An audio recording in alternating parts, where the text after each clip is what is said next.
is Rick Perry, and the restoration of American jobs and the American dream begins now. Son of tenant farmers in Paint Creek, Texas, he wore the uniform of our country as an Air Force captain, piloting C-130 aircraft around the globe before returning to the family farm, marrying his high school sweetheart Anita. And Rick Perry's Texas has created more than 40% of America's net new jobs in the last 2 years.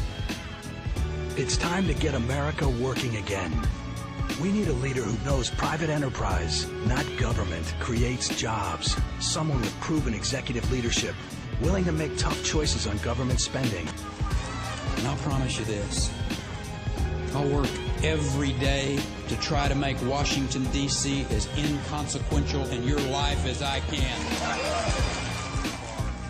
Those who suffer, those afflicted by the loss of loved ones, the pain of addiction, the strife that they may find at home, those who have lost jobs, who have lost their homes, people who have lost hope, those who cannot see the light in the midst of all the darkness. But because we know a loving God, we know the greatest darkness comes just before the morning.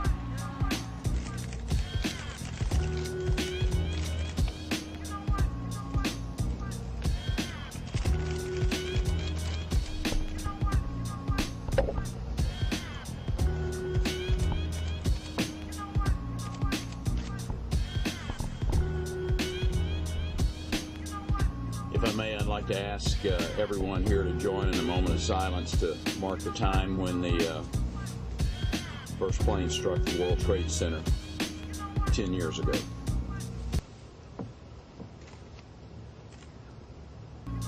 Today as the governor of Texas, but I also stand before you the son of 2 tenant farmers.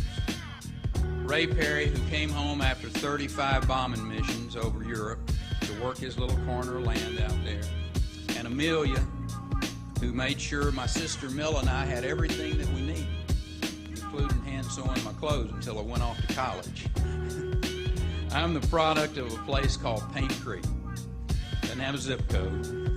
It's too small to be called a town along the rolling plains of Texas.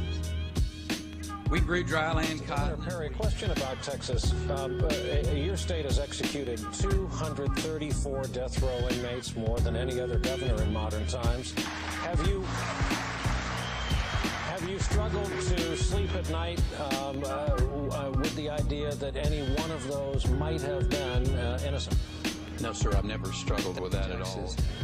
If you come into our state and you kill one of our children, you kill a police officer, you're involved with another crime and you kill one of our citizens, you will face the ultimate justice in the state of Texas, and that is you will be executed.